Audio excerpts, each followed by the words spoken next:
If you are a Shopify merchant and you've been using Stocky to manage your inventory, then this video is for you. As you may know, Stocky is going to be end of life by August 31st in 2026 this year. And Shopify is banking on its Sidekick AI to replace the inventory management and demand forecasting practices. Now, I think this is paired with the movement of a lot of people changing their tools and systems in order to support their e-commerce activities. And although the tools are very powerful and this is a valid approach, I think it comes with some downsides as well. And one of those, as a founder, you only have so much time to build and then also maintain these tools, especially when it comes to inventory management and demand forecasting. It takes quite a bit of tweaking and learning for the algorithms in order to project your demand accurately. And I found that as a builder of one of these tools, it is almost a full-time job to catch bugs, kind of tweak certain settings in order for, especially large stores that manage reordering activities on a regular basis to get this to be completely accurate. So just think about if you have stable items with kind of regular demand, it's not so challenging. But if you have items that go out of your offering and you introduce new items, that is especially challenging for these engines to predict. And if you have items with irregular demand, if you're running promotions on a regular basis, if you have intermittent stockouts, like, are you actually sure that whatever you're using is going to catch this and run reliably? I've spoken to many different founders, and one of the key challenges they're all facing is around their runway. And so it's not just about optimizing the reorder quantity, it's also taking into account all these various aspects of what your cash flow is, what's going to support your runway. And it has a pretty massive knock-on effect of the health of your store. And to get these numbers right is of extreme importance. So this is also feedback that I've received after speaking to like 10, 20 people in the last couple of weeks. What I found is that none of them is completely satisfied with their current solution. Obviously, Stocky filled a big role for thousands of merchants. And I think it's sad that it's going to be put end of life for something that worked for a lot of people, right? Not everybody needs these fancy tools, and we're going to look into that in terms of what could be a valid alternative for Stocky that is not really gonna break the bank and is not going to be too complicated, because some of these tools out there they charge per SKU. So if you have a lot of SKUs or if you have a lot of sales, they charge more if you're a growing business. I don't really think that's fair. You shouldn't be charging stores for success. It's almost like a success tax, if you ask me. We're trying to address that with Forthcast, and we've seen some users come from Stocky to us and be quite satisfied in what the tool has to offer. So maybe we can look at some of the things you can consider if you are willing to switch from Stocky to Forthcast. So a couple things that you can do is just export everything that you have right now in terms of your open purchase orders, your supplier contact list, and then any receiving or transfer history. Of course, just capture all your valuable data that you may have saved, because it's incredibly valuable in terms of analytics and kind of knowing your supplier base, how they perform, and of course to transfer any ongoing activities, you know, orders that are in transit, so that they can be moved over properly. Once you have that, you can just, install the app. Um, it will have a loading time of about 5 to 15 minutes. I mean, this depends a little bit on the historical data that you have, that needs to get pulled in. So obviously that takes some time. So just to get onboarded, check if the SKU count matches. There could be some products that are either archived or have no sales history that are left out. So just be sure that you check for that. So that's what Forthcast is checking for. And make sure to set up your supplier settings and your thresholds. And I would recommend to run the tools in parallel, just to kind of see, hey, does everything make sense? Obviously, you're used to working with one tool, so always I would recommend, if you're switching tools, something that you're used to, be sure to validate the data, because this is, like I said, it's of immense importance. So once you've done all of that, what you'll see is that you'll be set up with a dashboard that looks like this. So Forecast kind of shows you your KPIs of your inventory health, your available items, your coverage, your sell-through rate, and then your inventory turnover. These give you a general sense of the health of your store. You can switch based on location. If you have various warehouses, you can manage them per warehouse location.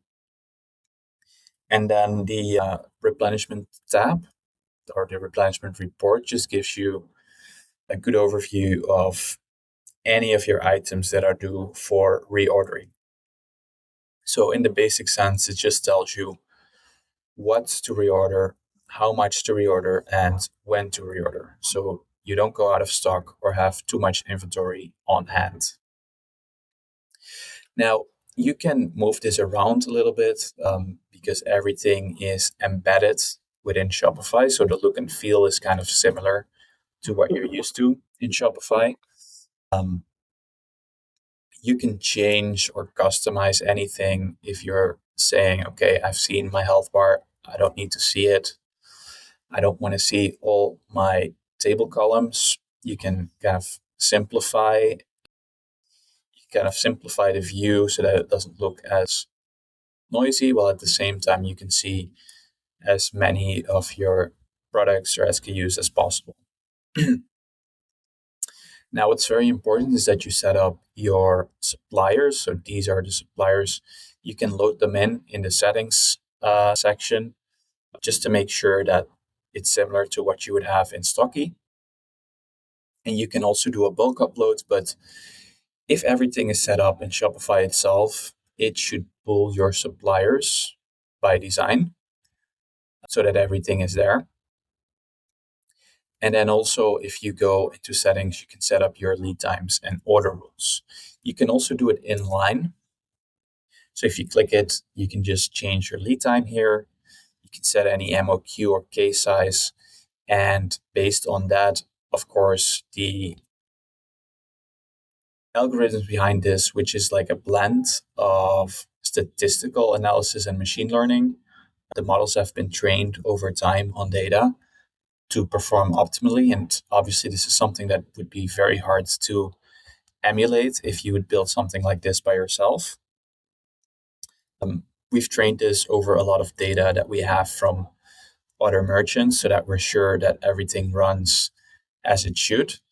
And we also have a performance tab, so that you can actually see, hey, how well do these algorithms perform? So you can actually see your forecast versus your sold data and the accuracy of the forecast. So that is just a way to kind of validate that everything is working as designed so that you can actually trust the data and that it's transparent on performance. Now, really, in the most basic sense, the purpose of this tool is to show anything that is available and that is below your reorder point. That will give you the status order now. So that's the indicator right here. If anything is available below its reorder point, so your available inventory, that should be a trigger. It's time to reorder. And it will propose the suggested order quantity for you right here. If you have a minimum inventory level, you can set that here as well. Or another reorder point that you want to set, you can adjust everything from the replenishment table itself. Obviously, this is test data, so it will not be completely accurate. Once you load in your data, it will show appropriately. And again, setting up the lead time and supplier will be of great importance. In order to go over your critical items, you can just put a filter on it. So I had already done that. You can filter on items that are on track, so that don't need any action at this moment. You can just click it. You can also filter on any of your suppliers, your product types, collections, depending on how you set up your product. If you want more detail on any of your items, you can also click any of the items. It will show you your historical data and your forecast. Not in this case because it's a demo item. And it will show you your most recent orders and a little bit how your reorder intelligence would look like. You can also adjust the forecast if you're running any kind of promotions on any items. Of course, that's included as well. Once you've set up your suppliers, your lead times, and everything, you can create bulk POs per supplier or for all the items that are due for reorder, or you can simply select the SKUs you want to create a purchase order for. That will be a single PO for that specific supplier if it's set up. And then it kind of pre-fills all the data based on what you've set up. It will pick up your purchase prices if they are available in Shopify. You can set these manually in the settings tab as well. And then you can add any suppliers and supplier data in the settings so that the purchase order will be automatically filled for you. Right? So it will pull in the amount, the price, and all the supplier settings for you. So you can just create a purchase order from there. And then what will happen is the purchase order gets created. You can email it straight to the supplier. You can view the purchase order. Essentially, what will happen is it will move to the orders section where you can see all your pending purchase orders. And if any of them are overdue, that will show here as well. So that's over there. And then you can also see your supplier performance. So how are your suppliers doing? And that's why it's so important to be able to migrate all your data from Stocky to Forthcast. You'll be able to add any suppliers and their performances here. Forthcast looks at this data as well and will be able to kind of suggest you different lead times based on how the suppliers have been performing against the supposed lead times. And based on the experience you have here, it might change the suggestion, and it can also pick up variances in the purchase price. So that is the main gist of the app. Now, what you can also do is set up any kind of packaging or raw materials within the app. So if you're working with semi-finished goods or packaging materials, you can set them up in the materials section. You can do that in settings. You can allocate certain materials to certain SKUs, and then you can also manage your raw materials, which is a big need in domains like or industries like nutrition. They often work with that. Also, if you have bundles that you need to decompose because you want to work on a single SKU level, usually you put your purchase orders on single SKUs. There's a bundle section that allows you to decompose bundles that you have so that you can forecast on the single SKU, the lowest level denominator. So that's in the settings tab. You can see you can set up anything here. You can set up things by supplier, add your purchase price, your MOQ and case size. So that's all reflected in the replenishment section. That's where you set up your materials, your costs, your purchase order data for your suppliers. Your service level, you can exclude products. So that's all managed right here in this section. And finally, if you dip below that reorder point, you can also set up instant alerts so that you're automatically notified whenever something dips below reorder point. And that is based on the replenishment model of on-demand forecasting, right? You want to know whenever you dip below your reorder point, this is the moment I need to reorder to not run out of stock. Now, you can also put that on scheduled mode. For example, if you're working with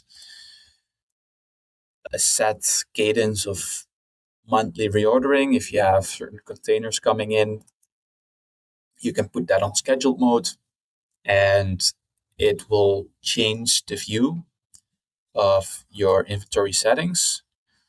Okay, you have to put like your order cycle and everything, and it will show you how much you need to reorder in order to cover a full cycle. So it's a little bit different than on-demand forecasting. So that's what the tool does. If you are looking for an alternative to Stocky that doesn't break the bank, we're at $20 a month. We are always accommodating to any kind of feature request, so we can evolve and change the tool rapidly. A lot of these functionalities have evolved based on user feedback. So it's very satisfying to go build with users of the tool. At the end, it should offer immediate value for you. It should be reliable. And that's what users have been reporting so far. So if you're going to move away from Stocky, please give this a look, and we'll be happy to see you in Forthcast.